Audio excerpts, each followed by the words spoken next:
ऐसे श्री राम जी ने शिव को याद किया। बुद्धि तीक्ष्ण और हृदय कोमल, ये दोनों प्राप्त करना हो शिव तत्व की शरण में जाना पड़ेगा। श्री कृष्ण भी जब शिवमय हो गए तभी वो शिव तत्व में रह करके उन्होंने गीता का उपदेश किया। जहाँ केवल उल्लास है वही कैलाश है। सर्वम शिवमयम जगत, माने इस दुनिया के कण कण में शिव का आवास है, निवास है। उस शिव तत्व को अपने भीतर जागृत करने के लिए महाशिवरात्रि। पुराणों में कहानी है, शिव एक ज्योति के स्तंभ रहे। ब्रह्मा और विष्णु शिव के आदि और इनके अंत ढूंढने गए, सिर और पांव को ढूंढने चले। हजारों साल बीत गया, युग बीत गए, थक गए, ना पांव मिला ना सिर मिला। तो फिर वापस जब लौट के आए दोनों, तो ये निष्कर्ष समझ में आया दोनों के, ना पांव है ना सिर है, मन ना कोई आदि है ना कोई अंत है। काल के अतीत है, काल के काल है, महाकाल। वो शिव तत्व सब जगह है। इसका प्रतिपादन के लिए भारत में सदियों से शिव तत्व को शिवलिंग के रूप में आराधना करते आ रहे हैं। बाहर की जो भी पहचान है, अस्तित्व है, उन सब का मूल, उन सब का सार शिव तत्व है। शिव है तो संसार, शिव ना हो तो ना संसार है ना कोई सार है। तो जीवन का सार, जीवन का आधार शिव तत्व है। उसको अपने ध्यान में अनुभव करें, ध्यान की गहराई में, खाली होके ध्यान की गहराई में अनुभव कर सकते हैं। जहाँ केवल उल्लास है वही कैलाश है। जहाँ ध्यान करते हैं, जहाँ शिव जी के सानिध्य महसूस करते हैं, अनुभव करते हैं, वहाँ सब कैलाश हो जाता है। सब लोग तृप्त बने रहे, तृप्त हो जाइए। मन में प्रसन्नता, तृप्ति झलके और ये विश्वास, ईश्वर मेरे अपने हैं, हमारे पास हैं, मुझ में हैं। यही वेदांत सार है, यही जीवन का आधार है। जो वेदांत का सार है वही जीवन का आधार है। तो ऐसे मन में तृप्त हो जाए, फिर बाकी सब तो होता रहता है, मिलता रहेगा, कोई कमी नहीं होती। खाली कोई जाते ही नहीं उसके दरबार पे जो आता है, और सारा संसार उसी का दरबार। शिव जी सब पसंद करते हैं, बेलपत्र उनको पसंद है, धतूरा भी पसंद, सब कुछ शिव तत्व के लिए बहुत प्रिय है। दो बात बहुत आवश्यक है यहाँ हम लोगों को ध्यान देना।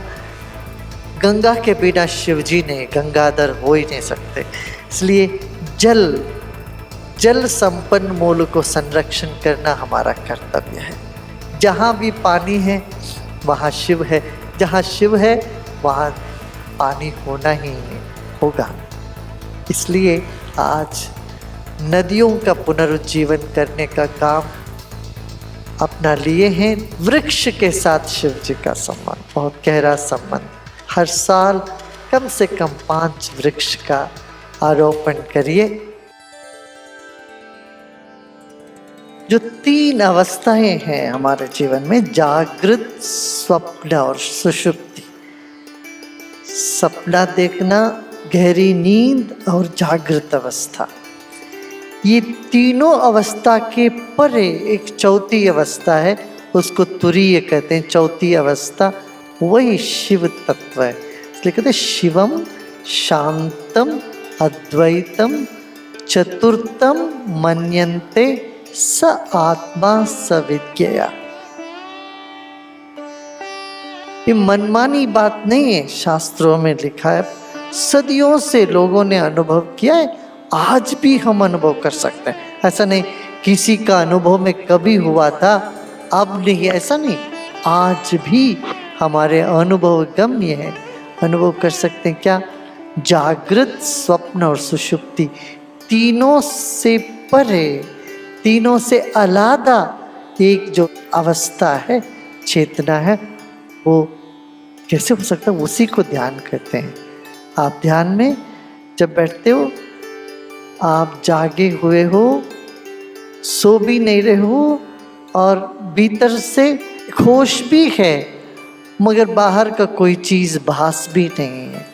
जहाँ होश भी है और कुछ भास भी नहीं हो रहा, ऐसी एक मधुर अवस्था ध्यान की है, उसी को तुरीय कहते हैं। चौथी अवस्था, पहले पहले खाली होता मन। सबसे शुरू में क्या बैठते हैं तो सारे विचार आते हैं, अच्छे बुरे सभी विचार, और आके वो सब निकल जाते हैं, छट जाते हैं।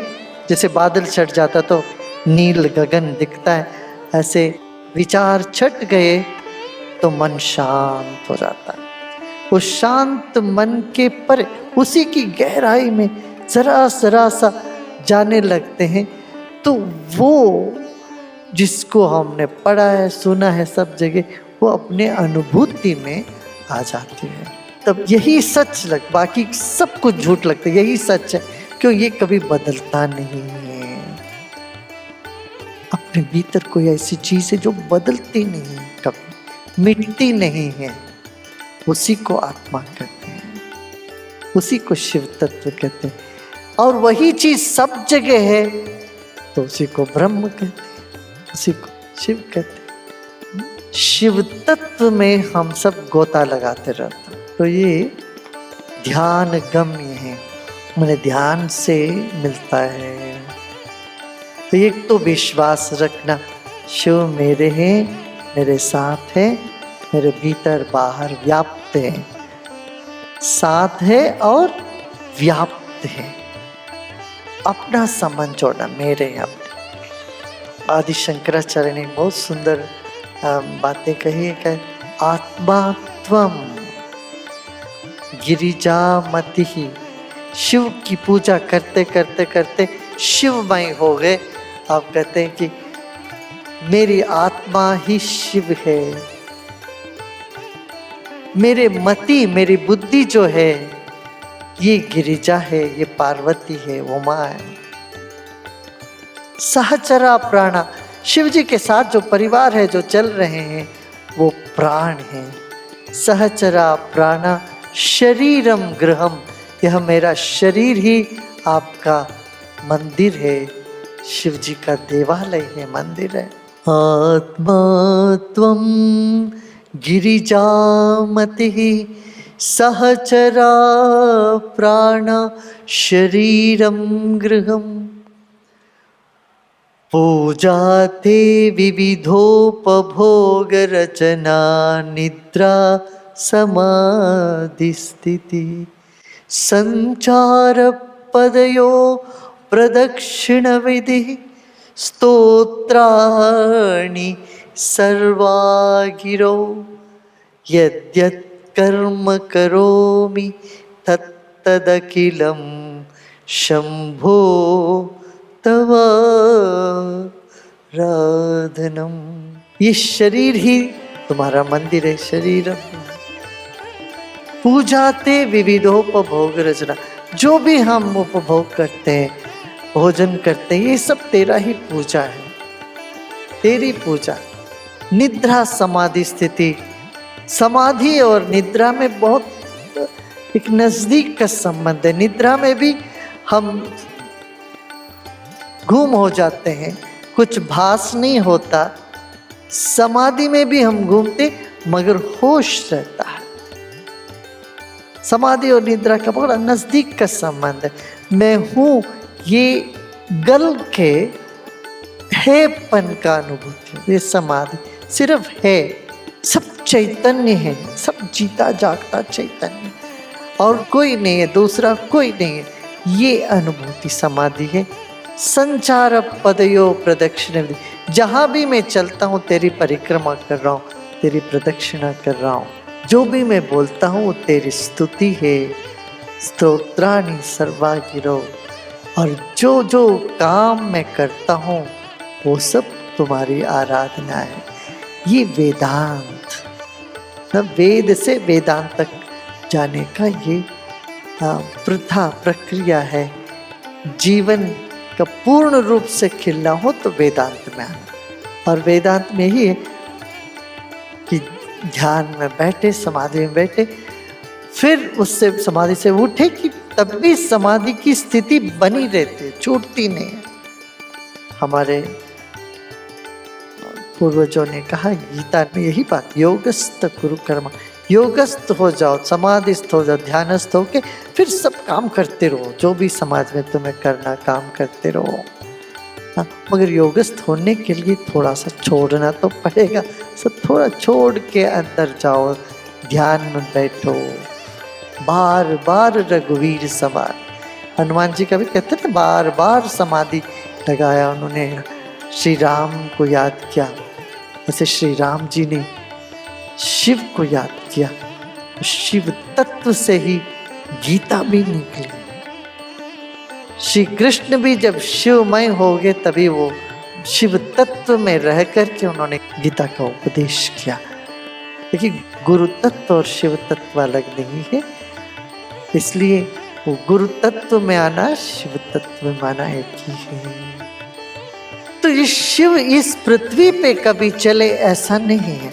शिव की जो सत्ता वो सूक्ष्म जगत है, और सूक्ष्म जगत में शिव की तांडव कभी समाप्त नहीं हुआ। शिव जी का नृत्य नित्य निरंतर चल रहा है। शिव जी का वहाँ वास नित्य निरंतर चल रहा है। ये नहीं सोचना शिव जी कोई एक जगह है, शिव जी सब जगह हैं, और किसी एक के नहीं, सबके हैं, सब जगह हैं, सर्वदा है, कभी रहे कभी नहीं, ऐसा नहीं, हमेशा रहे। आज देखिए, कश्मीर अमरनाथ से लेके रामेश्वरम तक भारत में, सिर्फ भारत ही नहीं पूरे दुनिया में किसी ना किसी रूप से शिव तत्व की आराधना चली आ रही है, चली आ रही है, सदियों से चली आ रही है। हम अपने आप को इतना भाग्यशाली समझें, छोटी छोटी बातों को छोड़ दे, दूर रखे, अपने मन को एक शिव की जो प्रेम में, भक्ति में, ध्यान में से डुबाते जाना चाहिए। बुद्धि तीक्ष्ण और हृदय कोमल, ये दोनों प्राप्त करना हो, शिव तत्व की शरण में जाना पड़ेगा। और वो कहाँ, कहीं दूसरी जगह नहीं, बाहर नहीं, अपने भीतर ही। इसलिए सत्यम शिवम सुंदरम, सत्य भी तुम हो, शिव भी तुम हो, सुंदर भी तुम हो। यही बात बार बार बार बार मनन करना चाहिए।